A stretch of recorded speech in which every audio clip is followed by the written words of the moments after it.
కార్తీక మాసంలో వచ్చే ద్వాదశికి అయితే చాలా విశిష్టత అయితే ఉంది.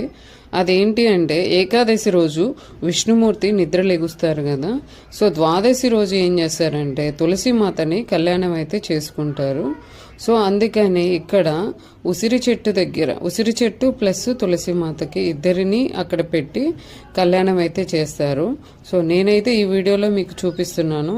ఇది అమ్మని రెడీ చేస్తున్నాను ఇక్కడ శారీ కట్టేసి. సో శారీ కట్టిన తర్వాత ఇక పూజా కార్యక్రమం అయితే చేస్తాను. సో ఇప్పుడు అలంకరణ.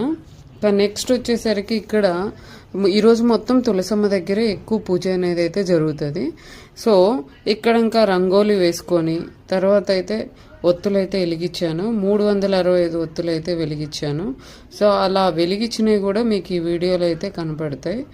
అంటే మీరు ఏ రోజైనా కార్తీక మాసంలో చేసుకున్నా కూడా చాలా అంటే చాలా విశిష్టత అయితే ఉంది. బట్ ఒక్కొక్క రోజు ఒక్కొక్క ప్రత్యేకత అయితే ఉంది. అది మనం తెలుసుకొని ఫాలో అయితే ఇంకా మంచిది. సో కొంతమంది అనొచ్చు డైలీ చేయాలంటే కష్టం అవుతుంది కదా అనేసి.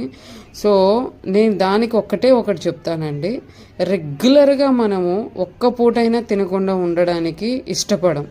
మరి అలాంటిది ఒక్క 10 నిమిషాలు లేదా హాఫ్ అన్ అవర్ మనం దేవుడి కోసం స్పెండ్ చేయడంలో తప్పు లేదని అయితే నేనైతే భావిస్తాను. టైం లేదు అనేది అయితే అది రాంగ్.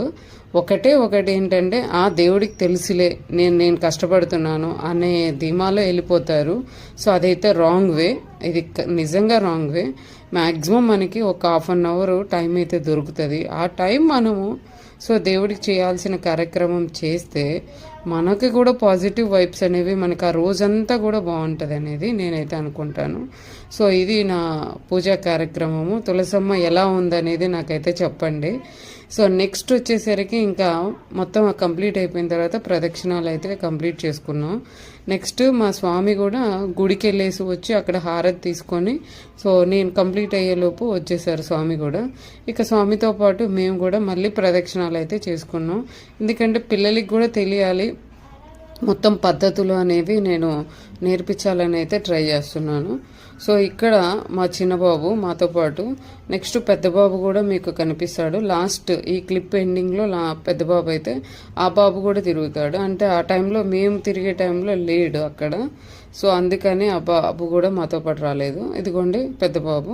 సో ఈ బాబు కూడా ప్రదక్షిణాలు అయితే చేసాం. అంటే అందరం కూడా ఆ తులసమ్మ చుట్టూ ప్రదక్షిణం అయితే కంప్లీట్ అయింది. రోజు చేయకపోయినా ఏదో ప్రత్యేకత రోజు చేసినా బాగుంటుంది.